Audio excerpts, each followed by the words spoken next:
Hello everyone, welcome to प्रथम academy. तो आज हम बात करने वाले हैं मध्य प्रदेश आबकारी कांस्टेबल परीक्षा के पूरे पैटर्न के बारे में। तो ये परीक्षा जल्दी ही कंडक्ट कराई जाएगी। इसका डिटेल नोटिफिकेशन का जो वीडियो है वो मैंने बना दिया है और उसका लिंक भी डिस्क्रिप्शन में आपको मिल जाएगा कि क्या क्या एलिजिबिलिटी और कैसे आपको अप्लाई करना है। तो आज हम बात करते हैं इस एग्जाम के पैटर्न के बारे में और सिलेबस के बारे में और आपको प्रिपेयर कैसे करना है। ठीक है, क्या क्या चीज़ें पढ़ना है, कहाँ से पढ़ना है, कैसे पढ़ना है, सारी चीज़ें हम इस वीडियो में जानेंगे। तो चलिए शुरू करते हैं। मेरा नाम है माहेश्वरी और अगर आप चैनल पर नए हैं तो प्लीज़ चैनल को कर लीजिए। तो शुरू करते हैं हम मध्य प्रदेश आबकारी कांस्टेबल परीक्षा पैटर्न 2025 के बारे में। तो इसमें हम बात करेंगे सिलेबस और सारी चीज़ों के बारे में। तो सबसे पहले हम बात करते हैं परीक्षा का पैटर्न आपका क्या रहेगा। ठीक है, तो परीक्षा का जो पैटर्न है इस तरीके से, जैसे कि आप देख सकते हैं यहाँ पर आपके टोटल 100 क्वेश्चंस आएंगे। 100 आपके प्रश्न आएंगे और 100 प्रश्न जो है वो इस तरीके से डिवाइडेड है तीन पार्ट में, तीन सेक्शन में आपके 100 क्वेश्चंस डिवाइडेड है। हर क्वेश्चन हर सेक्शन के यहाँ पर क्वेश्चन भी फिक्स है। ठीक है, तो ये तीन चीजें आपको ध्यान रखना है। सबसे पहले जैसे कि जो पहला सेक्शन है आपका वो है सामान्य ज्ञान और तार्किक तर्क का। इसमें आपको जनरल नॉलेज के क्वेश्चन है। ठीक है, डिटेल सिलेबस अभी हम डिस्कस करेंगे, पहले हम इसका एक ओवरव्यू देख लेते हैं। तो इसमें आपको जनरल नॉलेज और तार्किक तर्क जो लॉजिकल रीजनिंग है वो पढ़ना है। ठीक है, 40 क्वेश्चन इसके आएंगे, 40 नंबर के।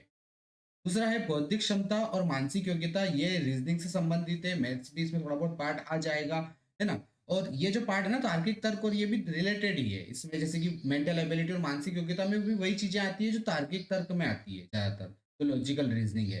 तो यहाँ पर एक ही चीज को यहाँ पर थोड़ा सा दिया है, तो इसमें आपको रीजनिंग पे थोड़ा सा ज्यादा फोकस करना पड़ेगा। तो आप देख रहे हैं कि यहाँ पर भी पूरा रीजनिंग का पार्ट है जो कि 30 नंबर का है, और यहाँ पर भी तार्किक तर्क में भी रीजनिंग आ जाएगी, लगभग यहाँ पे 10 से 20 नंबर का तो वो आएगा ही आएगा। तो रीजनिंग सबसे इंपॉर्टेंट पार्ट है आपका इस एग्जाम। ठीक है, तो 30 नंबर का ये आएगा। उसके बाद विज्ञान और सरल अंक गणित, विज्ञान और सरल अंक गणित जो है ये आपको पढ़ना है इसमें। तो वो 30 नंबर का आएगा, दोनों मिला के हम कह सकते हैं कि 15-15 नंबर का विज्ञान, और जो सरल अंक गणित है वो यहाँ पे 30 नंबर की आएगी। तो इस तरीके से टोटल 100 क्वेश्चन यहाँ पर आएंगे। तो क्या क्या पढ़ना है आपको, बेसिकली यहाँ पे चार चीजें हो रही है। एक हो रहा है आपका जो जीके वाला पार्ट हो रहा है, ठीक है, इंडिया का। एक हो रहा है आपका लॉजिकल रीजनिंग वाला पार्ट, तर्क वाला पार्ट। एक हो रहा है आपका साइंस वाला पार्ट, विज्ञान का। और एक हो रही है आपकी गणित। तो इस तरीके से चार चीजें आपको यहाँ पर पढ़ना है इस सिलेबस में। चारों चीजें यहाँ पर डिवाइडेड है। और सबसे ज्यादा इसमें वेटेज किसका है, सबसे ज्यादा वेटेज ध्यान ध्यान रखिए, लॉजिकल रीजनिंग का इसमें सबसे ज्यादा वेटेज है, क्योंकि 30 नंबर तो यहाँ पर पूरी उसी तरीके के दिए हुए हैं। इसके अलावा 40 में से भी यहाँ पर रीजनिंग के क्वेश्चन आएंगे, तो सबसे ज्यादा उसका पार्ट। ठीक है, तो ये चीज हमने हमारे यहाँ से क्लियर हो गई कि कितने क्वेश्चन आएंगे और कहाँ कहाँ से क्वेश्चन आएंगे। तो आगे इस एग्जाम के पैटर्न के बारे में और हम जानकारी देखते हैं।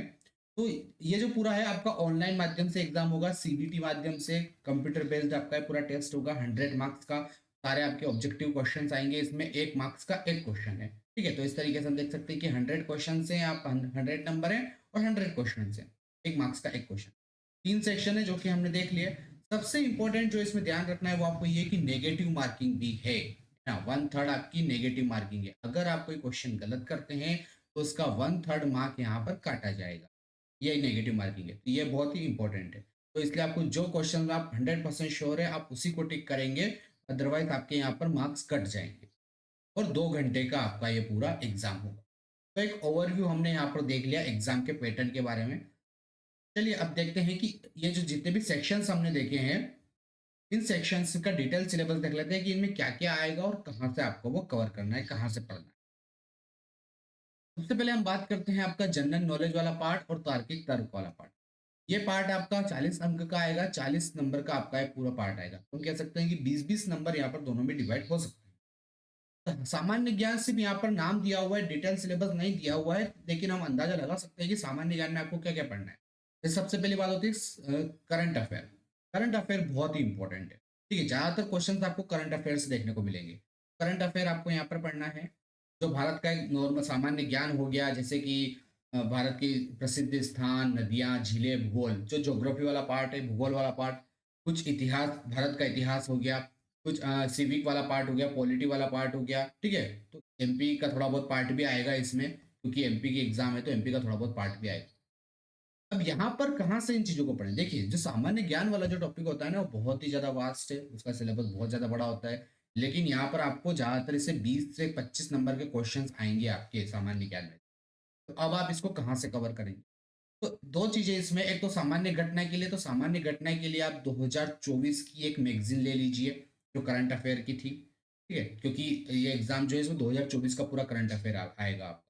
तो 2024 की जो ईयरली करंट अफ़ेयर की मैगज़ीन जो भी है, जैसे आप प्रतियोगिता दर्पण ले सकते हैं, उत्कृष्ट पब्लिकेशन की भी बुक आती है, पूरे साल की वो ले सकते हैं।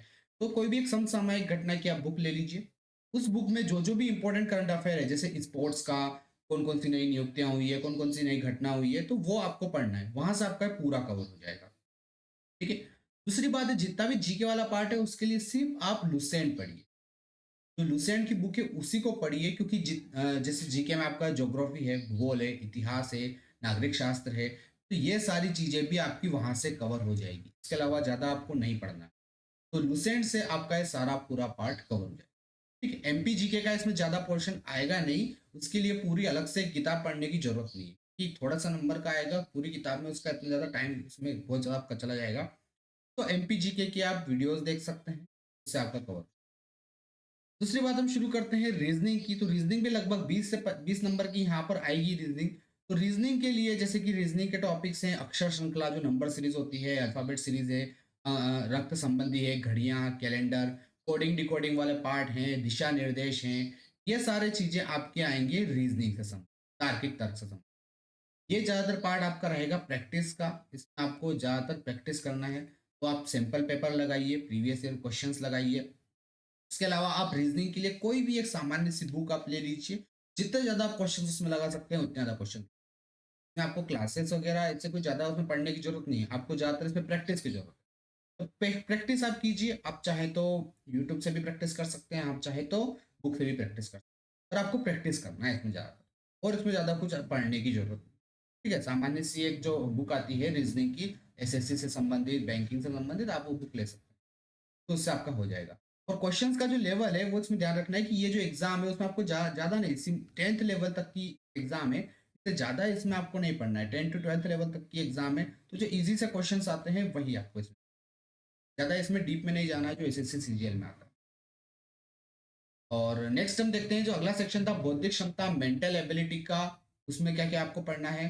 तो इसमें मेंटल एबिलिटी का जो पार्ट है ना, ये थोड़ा सा रीजनिंग का और मैथ्स का मिक्स पार्ट होता है। इसमें आपको अनुपात, समानुपात, प्रतिशत, लाभ हानि, ब्याज, चक्रवर्ती ब्याज, कुछ तार्किक तर्क के जो हमने पिछले सेक्शन में देखे थे वो टॉपिक भी इसमें आ जाएंगे, जैसे रक्त संबंधी हो गए, कोडिंग डिकोडिंग वाले पार्ट हो गए, संख्या नंबर वाले पार्ट हो गए, नंबर सीरीज वाले, अल्फाबेट सीरीज वाले, ये पार्ट हो गए। इसके लिए अगेन ये बहुत ही इंपॉर्टेंट सेक्शन है, 30 नंबर का आपका ये पूरा आएगा।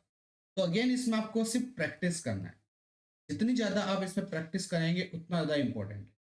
इसमें आप प्रैक्टिस कहाँ से कर सकते हैं, जैसे जो अभी जैसे आरआरबी की एग्जाम है रेलवे की, ठीक है, उसकी आप बुक ले सकते हैं, उसकी कोई क्लास देख सकते हैं, या फिर एसएससी सीजीएल की कोई क्लास होगी, तो उसी से आप इसको जितना ज़्यादा प्रैक्टिस करेंगे ना उतना ज़्यादा ये इसमें अच्छा रहेगा। आप एक बुक ले लीजिए कोई भी, उससे आप प्रैक्टिस कीजिए, ज़्यादा इसमें सोर्स आपको नहीं करना है, एक बुक आप प्रेफर कीजिए बस, उसी को प्रैक्टिस करते रहिए, उसी को क्वेश्चंस लगाते रहिए, मानसिक योग्यता के, ये आपका सेक्शन कवर हो जाए। ज़्यादा इसमें आपको कुछ करने की जरूरत नहीं। लेकिन सबसे इंपॉर्टेंट यही सेक्शन है, तो इसमें जितना ज़्यादा टाइम आप इसमें दीजिए, क्योंकि क्या होता है ना, जैसे जीके वाला पार्ट है, जीके कथा है, आप जितना पढ़ेंगे उतना कम है। लेकिन उसमें उसमें कितना पढ़ के पढ़ेंगे, उसमें नंबर भी फिर कम है। और ये वाला जो पार्ट होता है ना बौद्धिक क्षमता का, रीजनिंग का, ये वाला लिमिटेड पार्ट है, इसमें आप जितनी प्रैक्टिस करेंगे उतना आपको बेनिफिट देगा। तो आपका मेन फोकस आप इसी पे रखिए। नेक्स्ट वाला जो पार्ट है वो है तीसरा पार्ट, सामान्य विज्ञान का और अंक गणित का। इसमें आपको ज़्यादा नहीं, 10th तक की लेवल की आपको इसमें साइंस पढ़नी है, 10th तक की लेवल की आपको इसमें विज्ञान, जैसे अम्ल, क्षार, लवण, जो रासायनिक अभिक्रिया, केमिकल रिएक्शन है, मेटल, नॉन मेटल, ठीक है, परमाणु संरचना, प्रकाश, बिजली, क्या क्या रोग हैं, आंखें, ये सब चीज़। इसमें भी सबसे इम्पोर्टेंट पार्ट जो होता है वो बायोलॉजी के पार्ट पे आप ज़्यादा फोकस, जैसे विभिन्न तरीके के रोग, मनुष्य में जो रोग होते हैं कौन से वाहक से होते हैं, जीवाणु से हो रहे हैं, विषाणु से हो रहे हैं, कौन से रोग किससे हो रहे हैं, वो वाला पार्ट, मानव संरचना वाला पार्ट है ना, मानव के अलग अलग जो सिस्टम है, वो वाला पार्ट जो है, डाइजेस्टिव सिस्टम हो गया, पाचन तंत्र, श्वसन तंत्र, वो वाला पार्ट। सबसे ज़्यादा इंपॉर्टेंट यह पार्ट होता है बायोलॉजी का। ठीक है, उसके बाद फिर केमिस्ट्री वाला पार्ट है, जैसे कि अम्ल, क्षार, लवण, ये आपको देखना है। और फिजिक्स का इसमें ज़्यादा पार्ट कुछ है नहीं, ठीक है, तो प्रकाश का थोड़ा सा आप देख सकते हैं, ये सबसे इंपॉर्टेंट होता है प्रकाश वाला पार्ट। तो अब सामान्य विज्ञान ये कितने नंबर का आएगा? टोटल 30 नंबर का पूरा सेक्शन है जिसमें सामान्य विज्ञान और अंकगणित। हम मान सकते हैं कि 15 नंबर का यहाँ पे विज्ञान आएगा। 15 नंबर के लिए आप क्या पढ़ेंगे? तो अगेन आपको इसमें सिर्फ लुसेंट को आपको फॉलो, लुसेंट की बुक को आपको फॉलो करना है। उसका जो विज्ञान वाला पार्ट है उसमें सबसे पहले बायोलॉजी शुरू कीजिए, फिर केमिस्ट्री पढ़िए, फिर फिजिक्स पढ़िए। ठीक है, और इससे आपका पूरा कवर हो जाएगा और आपको कुछ इससे कवर करने की जरूरत नहीं है और कुछ पढ़ने की जरूरत नहीं। एक ही चीज को पढ़िए, अच्छे से पढ़िए, बार बार रिवाइज हो जाएगा इसमें ये पार्ट। नेक्स्ट जो सेक्शन है वो है अंक गणित का। तो अगेन इसमें आपको अंक गणित पढ़ना है, लेकिन 10th तक की लेवल की आपको मैथ्स पढ़ना है। ठीक है, तो 10th तक की लेवल की आप, जैसे कि ये सारे पार्ट हमने अभी बौद्धिक क्षमता में भी देखे, समय, कार्य, लाभ, लाभ हानि, प्रतिशत, समय, ट्रेन के जो सवाल होते हैं, दूरी के सवाल होते हैं, नाव वाले सवाल, वो चार्ट वाले सवाल, माध्य, माध्यिका, बहुलक, लगभग 15 नंबर के आपके क्वेश्चन आएंगे। तो अगेन इसमें आपको क्या करना है? आपको इस पे प्रैक्टिस करना है। आप फॉर्मूलाज देखिए और प्रैक्टिस कीजिए। जितनी आप प्रैक्टिस करेंगे उतना ज़्यादा आपको अच्छा रहेगा। तो इसके लिए आप मेंटल एबिलिटी की, सामान्य अंक गणित की कोई भी आप एक बुक ले सकते हैं। जितना आप उसको फॉलो करेंगे, जितना आप प्रैक्टिस करेंगे, उतना ज़्यादा इसमें अच्छा रहेगा। ठीक है, और इसमें आपको एक्स्ट्रा कुछ भी नहीं करना। तो यहाँ पर हमने देखा कि क्या क्या चीज़ें आपको पढ़ना है कहाँ से। सबसे पहले तो आप देखिए कि लूसेंट की किताब से आपका मैक्सिमम पोर्शन कवर हो जाएगा। आपका जितना जीके वाला पार्ट है, जितना आपका साइंस वाला पार्ट है, वो सब कवर हो जाएगा। आप एक करंट अफेयर के लिए एक एक मैगजीन ले लीजिए, उससे आपका करंट अफेयर कवर हो जाएगा। ठीक है, चाहे तो आप पूरे प्रीवियस ईयर का जो एक मैराथन क्लास होती है करंट अफेयर की, वो भी आप देख सकते हैं। और आप रीजनिंग के लिए और मैथ्स के लिए एक बुक ले लीजिए, तो उससे आपका रीजनिंग और मैथ्स वाला पार्ट कवर। इसमें आपको जितनी प्रैक्टिस हो सके उतनी ज़्यादा प्रैक्टिस करना है, इसमें आपको पढ़ना है। इस इतना करेंगे आप, तो आपका ये पेपर आसानी से कवर हो जाएगा। 100 मार्क्स का ये पूरा पेपर है। 100 मार्क्स में से आपको कितने इसमें नंबर लाने हैं? कैटेगरी के हिसाब से, अगर हम जनरल कैटेगरी के हिसाब से बात करें, तो लगभग आप टारगेट रखिएगा 670 टू 75 आपको यहाँ पे जनरल कैटेगरी के हिसाब से टारगेट रखना है। ठीक है, बाकी फिर अदर रिजर्व कैटेगरी उस हिसाब से आप इसमें सेट कर सकते हैं। एंड 70 टू 75 फिर भी अगर आप किसी भी कैटेगरी से बिलोंग करते हैं, 70 टू 75 आप टारगेट रखिए, कितना इसमें आपको कवर कर। और वो कवर होगा सबसे ज़्यादा रीजनिंग वाले पार्ट से, मैथ्स वाले पार्ट, उसी पे ज़्यादा फोकस, उसी पे आपको करना। और इसी से संबंधित अगर आपको एग्जाम प्रिपरेशन से संबंधित कुछ भी डाउट है तो आप कमेंट बॉक्स में पूछ सकते हैं। लिंक भी अवेलेबल है टेलीग्राम की, मैंने लिंक भी उसमें डाल दिया, आप वहाँ पे पूछ सकते हैं। और अगर आपको इससे संबंधित कुछ क्लासेस चाहिए, मटेरियल चाहिए, या फिर मैराथन क्लास चाहिए, तो आप वहाँ भी मुझसे कमेंट बॉक्स में उसमें कॉन्टेक्ट कर सकते हैं। Thank you.